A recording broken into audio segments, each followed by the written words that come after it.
What's up guys, it's that Pain again. I'm here again with another video, and today we're going to be looking at G1 through 10. And the thing is, I will say this real quick, I'm going to say a few things. If you want to just skip this part, just skip it where I'm looking around. But first off, I had asked in a community post like a month ago, and I don't think anybody did this, and if you did it, you might have messaged me in game, and I haven't been checking my PMs that much, so I do appreciate you guys if you message me on Discord about this. And my Discord is that Pandy guy. It's an E instead of an A on Discord, so just add that instead. It's basically my name on YouTube, right?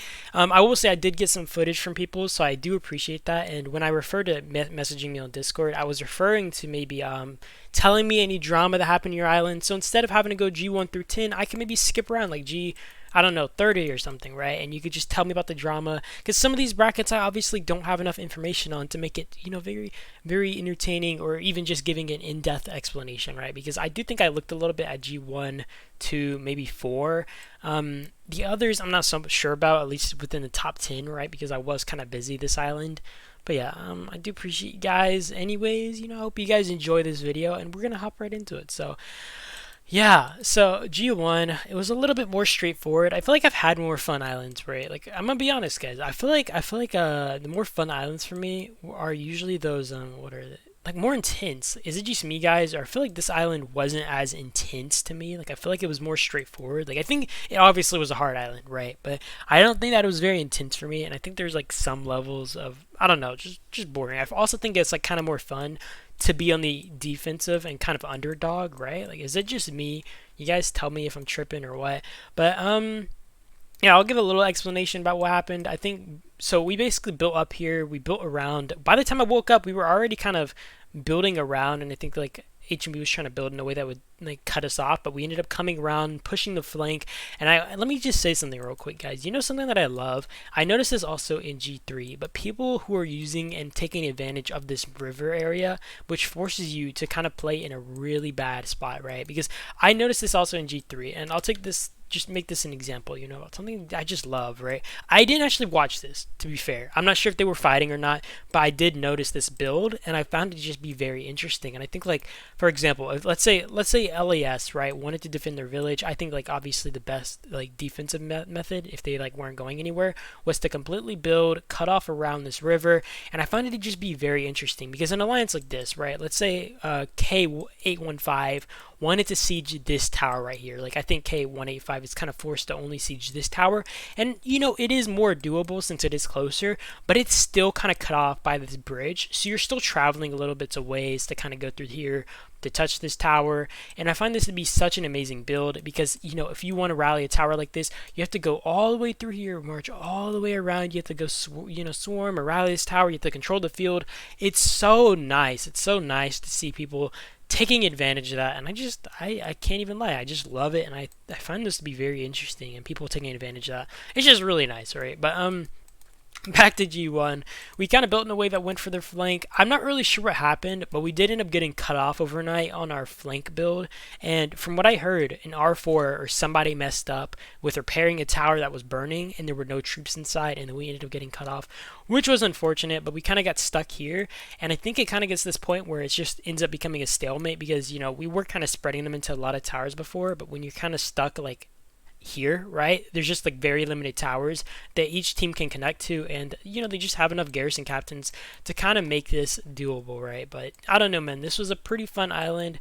Like I said, I still think that I've had more intense and more fun islands, if I'm going to be completely fair, but I still had a lot of fun this island. This was like my favorite part was definitely the ruin fight. Like the field fighting for hours was absolutely insane.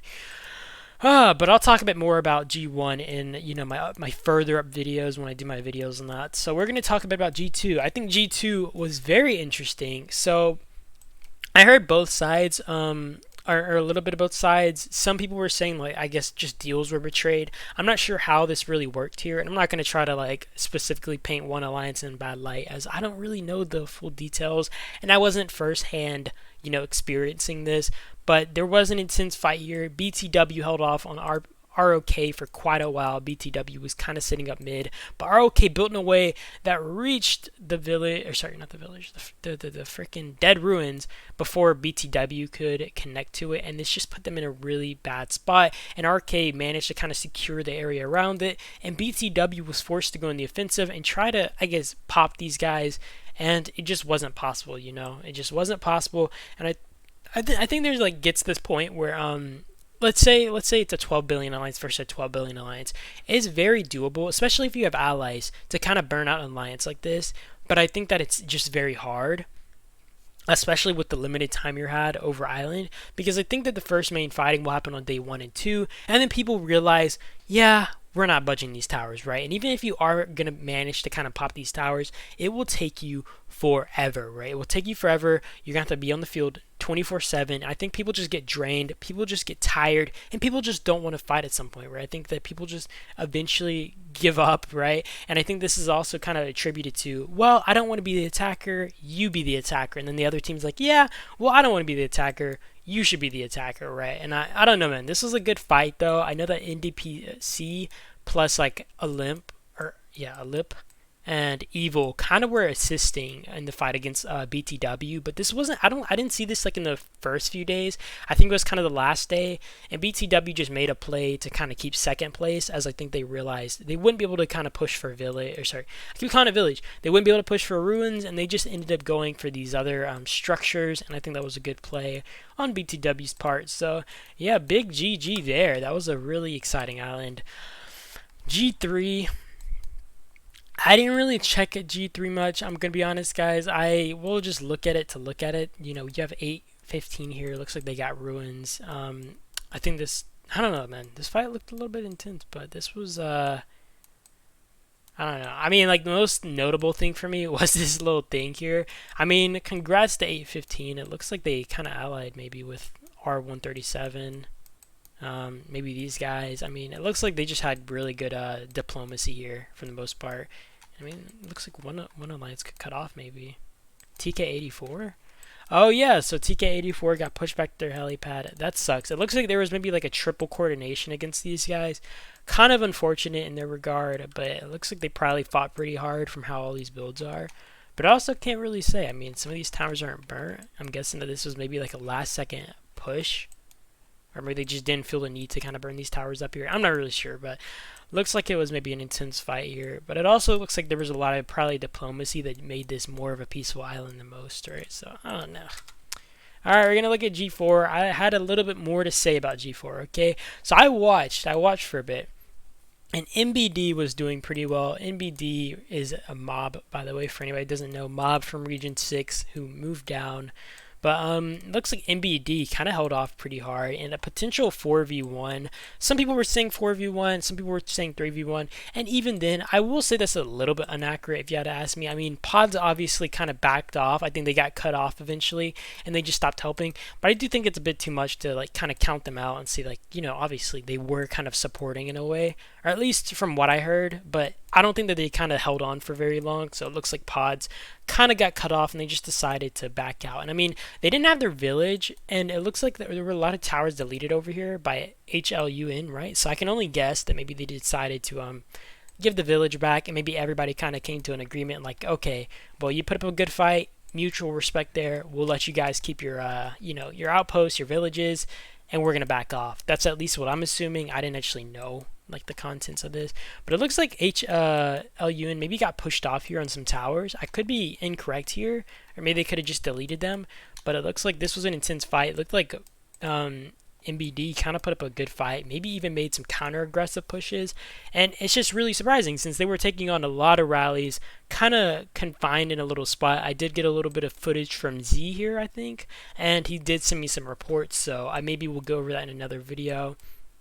This fight looked a little bit intense, so honestly, congrats to the winners. Congrats to MBD for holding on how long they did, because that was a really good fight. So yeah, let's go to G5 now. We're gonna look at G5. So we got G5 here. We got 1-4 147. That's obviously region 147. We got 147 here. It looks like they had complete domination around ruins. It looks like nobody really fought them, and that can be attributed to potentially just diplomacy going really well. I saw these towers just a minute ago. They were from Edge, right? So what I'm going to guess here is Edge probably was allied with 147, right? And 147 probably, had to help these guys, because it looks like HXXH was coming around about to cut Edge off really hard. And they were like, all right, come help us. And I'm assuming that they were maybe giving off their village to these guys, but they kind of couldn't, because HXXH put up enough of a fight, and they were like, you know what? We're going to screw you guys over one way or another, right? And I find that to be petty, but at the same time, really just smart on their part, right? Like, if you're going to get ganged up on like this, at least take them out in a way and kind of force them to maybe drop a rank. I'm not sure if it did drop them a rank, but it looks like that maybe did them some damage, because obviously they couldn't get this village here. And I don't know, man. Congrats to the winners, I guess. That just looked like a petty build to me in a way, right? I mean, it probably wasn't petty, but they probably just wanted to fight, right? Maybe probably was petty, actually. I think I'd be kind of petty if I got ganged up on and I would want to just go for their village.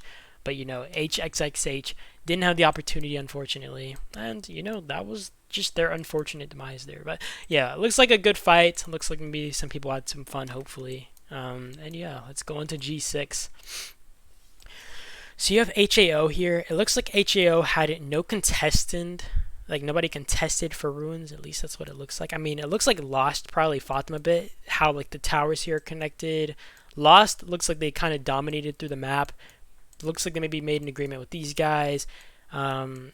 Really took on a lot of these players. And then you also had X-War here. It looks like they built for X-War's flank. It's very possible that X-War and HAO kind of agreed together. And I think this happens a lot when you have a very dominant force in a bracket like HAO. I think that Lost still is very strong, don't get me wrong. But I think HAO just hasn't had too many crazy whales here to make it very doable for Lost to kind of take them on in a 1v1.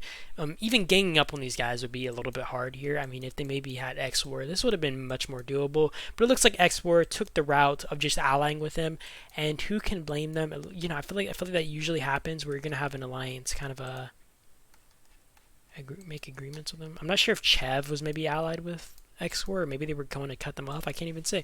But I mean, obviously X-War, probably went with HAO, and then that made them Lost's enemy. And I mean, Lost looks like they still held on pretty hard. I think HAO just decided, it's not worth the energy to try to fight these guys or go full ham, because I think they very much possibly could have maybe gone over here, cut them off, or maybe made different pushes. But it looks like it was very tame. At least just looking from the outside, looking in. Like, I obviously don't know the situation because I wasn't in there. But it looks like it was maybe a decent fight, but not like overwhelming. Alright, G7. I don't really have a lot to say here. It's like such a weird build, like all the way around. But I mean, I don't know, man. This one looks a little bit more peaceful. Looks like there were maybe just a few groups that hated each other. I can't even see here because TH45 started building for our boys in FX3. But I mean, it looks like there were maybe just common enemies like OXO. Kind of unfortunate for OXO, TBF, and it looks like the rest of the alliances kind of had it easy. Like, even these guys, they weren't even protecting their village. Or maybe they got their towers cut down, and they just decided, yeah, we're not going to take your village. We're not, we're not like that. But it looks like this one was a more peaceful island or something. G8. Let's check out G8, guys. Okay, sorry, I had to sorry, I had to check my freaking Discord real quick. But G8. Alright, so we got what, D-Day here. I mean, I kinda assumed that D-Day would be in a really good position here, just because I feel like D-Day are pretty strong. I'm not sure if they fought in D21 or if maybe there's an agreement here. I mean, based off the builds, it doesn't look like there is maybe a fight here. You know what I mean? I feel like D-Day and ND21 probably were fighting hand in hand. And it honestly looks like most of the big alliances kind of just made agreements that would work with each other. Like, you had fucking around, or fuck around and find out, right? Kind of just on their own here. I mean, MGM here too. Even PXL looks like they kind of got pushed from multiple angles. Kind of just looks like an unfortunate situation, if you ask me. But I mean, it's that's the problem, right? When you have these big alliances kind of ally together, I think when you're kind of in that situation, it's just better to back out of island and not really participate here, and just leave. Just wait for the next island, because I mean, there's always next island. If you gotta fight monsters like these, just don't come. Especially if you're like that small guy. You're just really going to be feeding kills at that point. I think a lot of these are just good diplomacy, honestly, from looking at them. I'm not really going to talk about G9. I think it's kind of the same situation. I think that my video at this point has kind of just become redundant. And G10, I mean, look, like literally no competition for ruins. You guys see that? I mean, it's also possible that there was or something. LGH here. Yeah, LGHR kind of got cut off. Sucks. Sucks to suck, guys. I mean, there's not really much to say about these brackets. I mean, I'll look at G11 real quick, simply because, that guy in my comment section. I mean, Oops looks like they maybe, at the very least, kept their village. Couldn't really fight here, it looks like. I mean, I heard that God and NM49 allied. Simply, I mean, I think there were good relations there in the first place, so it was kind of given. Unfortunate for the alliances here, because I think that was like the best way to kind of compete. But it looks like God, honestly, if I'm being fair, it looks like they maybe were just very peaceful this island. At least just from the looks of it, didn't really care to slaughter everybody. And I mean, that's a good look, right? Because I mean, they probably could have decided to, fight against 2 or 3 alliances here, and it looks like they probably could have dominated in any case, right? But yeah, I mean, that's really it to the bracket review. I don't really have a lot to say, right? I don't have a lot to say about that. I do thank you guys though for watching. I hope you guys enjoyed. I think my very interesting commentary came from like G1, 2, and maybe 4, and that's my problem. That's what I was telling you guys, right? Like, if you guys want to maybe have a little bit more interesting videos, just maybe message me, okay? I have my Discord open. You can message me up there, tell me what happened in your island, and maybe fill me in on some of the drama, and I can just go over that in this video, just debate about it a little bit. But yeah, I do appreciate you guys nevertheless. You guys have a great day or night though, and I will see you guys in the next one, and that is it to the video. So yeah, peace.